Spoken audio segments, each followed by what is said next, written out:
Somebody sleeping in my. I be geeking out, don't know what. Shorty a thotty, she gon' give a fuck.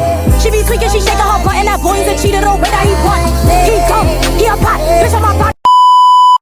Hey everyone, welcome back or welcome to my channel. My name is Kaya. Thank you for tuning in today. So, as you may know, this month is February, aka Black History Month.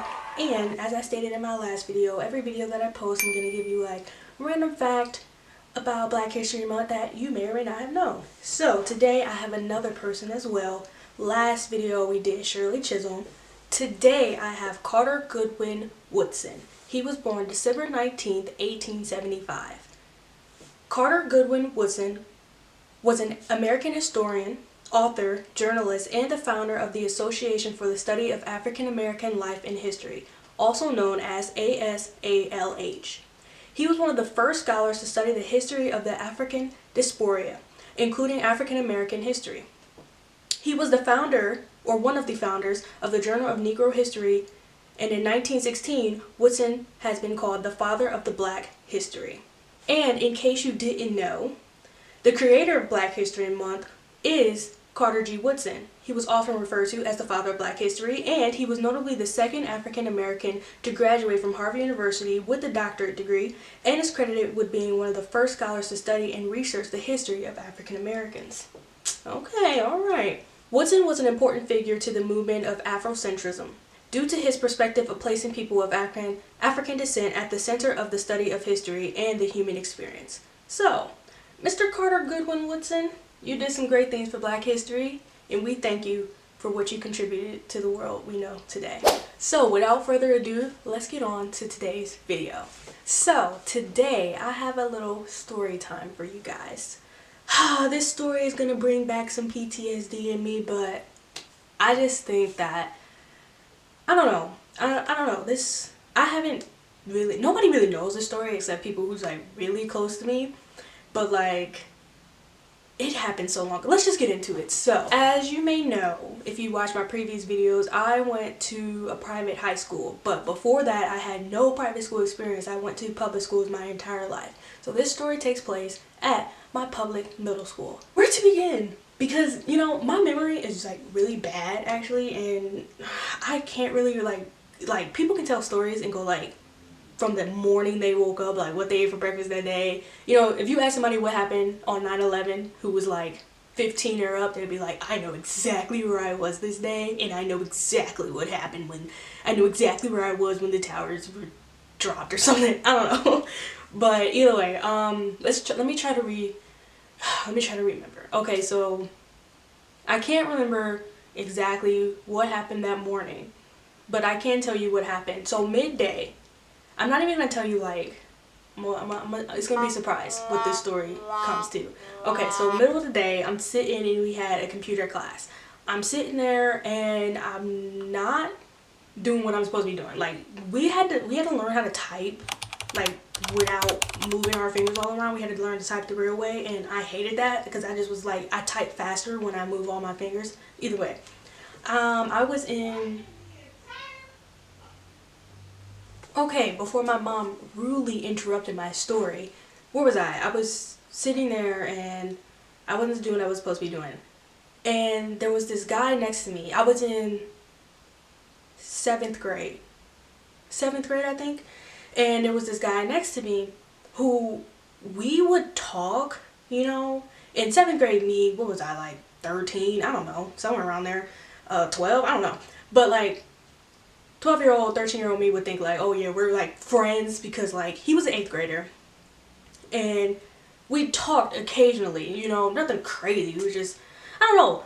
It's like what guys would do, like, oh, could you do this for me because I don't know how to do it, stuff like that. So I'm like, okay. And I can't remember what we were conversating about, but we were having a conversation about something. Okay, class ends. I continue on about my day. So let's get on to the big stuff. The day ends. I was in orchestra and I had to carry my violin with me. And so I never walked home from school. There was always somebody there to pick me up. Not to, like, I didn't live far from the school, but like, if I were to walk, it would take like an hour. So there was always somebody there to pick me up. And what happened was, since there were so many cars parked around the school, I would walk across the street to where it was a Dairy Queen, and that's where, you know, whoever was picking me up, that's where they would park, and because we didn't want to wait through traffic. Okay, cool. Bomb. Bomb. Okay, so cool. I grab my stuff, I'm walking outside, it's my friend next to me. We're walking, and she usually walks with me across the street. We're walking, and the dude who was in my computer class is like behind us, and I'm paying no attention because we're talking, I'm just trying to get to my car so I can go home. You know, we're walking, I'm talking to my friend. Next thing you know, my friend goes, dude, he just lit your hair on fire. I'm like, what do you mean? She was like, he just lit your hair on fire. And I'm like, what do you mean? I turn around, dude behind me has a lighter in his hand, and he's like, oh man, it was just a joke, it's just a joke, it's a joke, and like he was patting my hair. And I'm like, what the heck? Like, I think I'm so in shock. I'm like, what the heck? So my friend was like, dude, he just lit your hair on fire. Okay. Like I feel like since I was like a kid, I'm like, you know, I feel like as an adult your first instinct would be like to fight, like, bro, square up. But like I'm like first of all, I'm like, okay, no, he didn't. Like, why would he do that? One, and two, if he did, I'm scared, dude. Like, this grown man just lit my grown man. He looked like a grown man. He was tall. He looked like a grown man. This grown man just lit my hair on fire. What am I supposed to do? Anyway, so she's like, yeah, dude, he just lit your hair on fire. So I'm like, okay. So like I have my stuff. He's like saying like, it's just a joke, it's just a joke. So like we walk across the street, right? I get into my uncle's car and I'm just sitting there and I'm like, okay, I'm just not even about to tell him what just happened because like I'm scared. He goes, it smells like something's burning. And I was like, what do you mean? He was like, it smells like something's burnt. I looked at him and I said, I'm not gonna lie, I think somebody lit my hair on fire. And he was like, what? What do you mean? And I'm like, when I was walking to your car, some dude lit my hair on fire. He was like, put the car in reverse, back up on the spot. He said, where did he go? I'm like, oh my God. I'm like, oh my God, bro, please, bro, please, bro, please. Please don't do anything. He was like, no, where did he go? So I'm like, okay, I think he went that way. He's like walking up the street. Buddy puts the car in drive. I'm talking Speed Gonzalez. He had like a Chrysler too, tinted windows. I'm like, oh my God, bro, please, bro, please. He pulls up and I'm like, he's like, which one is he? Because it's a whole bunch of kids. And I'm like, it's that one because he was tall. He pulls up right next to him, right? Gets out the car. I'm still in the car. He gets out the car, goes up to him, I don't even know what he's saying, but I'm sure he cussing him out. So I'm like, oh my God, I'm about to die. Because wait till my mom find out. Wait till my mom find out about this. So he's doing whatever he's doing. I'm just in the car. He gets back in the car, right? And he was like, I'm about to call your mom. I'm like, oh my God, please don't call my mom. He's like, no, we got to call your mom. So he pulls off, leaves dude, and he's on the phone with my mom. At the time, my mom worked in Cleveland. So like she's a distance away from us. So he calls her. My mom's like, oh my God, bro, like what? So she gets off work. Nah, it's not even, she clocks out, comes all the way down here to where I was, and she's asking me like, what happened? I'm like, I don't know, like my friend just told me this, I don't know. So I'm basically telling my mom like, I don't know what happened for real. And she's like, what do you mean you don't know what happened? It's typical. Like, I feel like I'm in shock. I feel like at this point, like I'm just like, so much is going on, so many people are angry, like I don't know what's going on. So she was like, all right, we about to go back up to the school. I'm like, okay. So we drive back up to the school, and she's like, we get there, she's like, I need to talk to a principal, right? So we explained the entire situation. I explained the entire situation to her, like what led up to it, what went down, what happened after. And she's like, and this is where things get blurry, because I cannot remember what she said. Like, I can't remember. Actually, I think it was a guy principal. A girl came after my 8th grade year. I think, either way, I don't remember what they said. I don't remember how they took it. All I know is my mom got the police involved. Like, she took this to the extreme. So, you know, that night after it happened, we ended up going home. When we got home, a couple hours later, the police knocks on our door. So basically, I think my mom pressed charges on him. I don't even know. Like, all I know is the police took a statement from me. Because I knew his name. They got his name.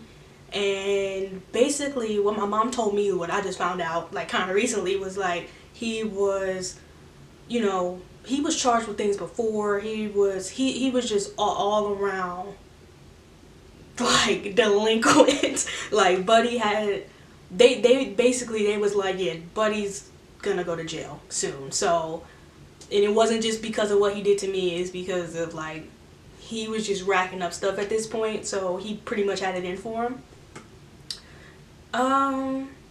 Yeah, after that, I think all was mellow and cool. He ended up getting expelled, I think.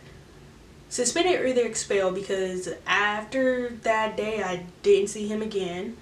As far as, was my hair fine? Yes. He did actually like a piece of my hair. Like, for the longest, I didn't think he did. Well, while I was, you know, with my uncle, with my mom, I didn't think he did until my mom felt a piece of my hair, was like, yeah, it's burnt. So he did light my hair on fire, for real. We thought we would have to cut the piece, but my mom just washed my hair and my hair was fine. I think it was, you know, luckily I didn't have, like, at that point of my life, I really didn't know what I was doing with my hair. What I put in my hair at that time was literally water. I didn't use no gel. I didn't use no, like, my hair was just watered down. So luckily I didn't have any type of products in my hair that could catch fire, because no jokes, but I probably would have been like Michael Jackson. Like, you know, like, so I feel like this experience really taught me, you just gotta be really careful, because, you know, not saying you just gotta go around, you know, being scared that somebody's gonna light your hair on fire, but, you know, you get around a freaking candle or something and next thing you know, your hair's on fire. So you just gotta be really careful when it comes to, like, products and all that stuff. But luckily, at that time, I really wasn't into my curly hair journey, and I didn't know how to do my hair properly, so I didn't have anything in it. Aftermath of this whole situation, I mean, I ended up going back to school the next day. I remember the day it happened, you know, that night I was telling my mom, I was like, Mom, I don't want to go to school because what if they talk about me? And she was like, if they talk about you, you call me.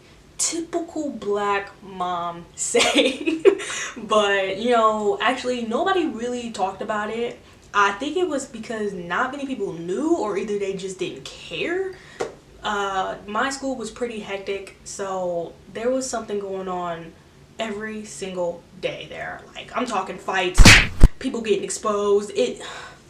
This is actually, I feel like this is one of the reasons why my mom put me in private school in the first place, because of stuff like this. I know my whole family was just pretty, they were sad, but they were like mad. Like, they were like angry that this happened to me. Of course anybody family member would be, but it was just like, why did you feel the need to do that? Like, I don't know. I think at a certain point kids get bored and they just do things to be funny, but that's not funny.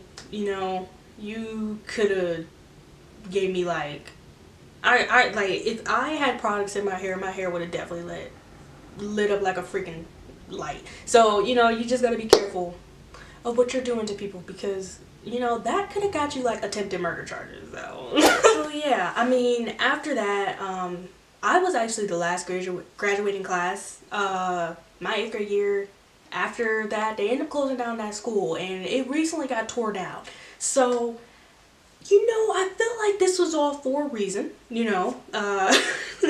You know, that school was, I can't lie and say that even though that school was just insane, like, kids were crazy, teachers were just like, I don't care. Like, I remember, this is off track, I remember this had to be my 8th grade year. Yeah, it was my 8th grade year. My math teacher, and I said in one of my videos, I'm not good at math, I'm not good at science, but like, I'm really not good at math. And, you know, I really tried hard in that class, and like, I had like a B+, okay? And one day I was like, can you just give me like an A so I can have, because all my other classes were A's, and I was like, can you just give me an A so I can have straight A and get a 4.0 for like the first time in my life? And literally he just did it, and I got a 4.0.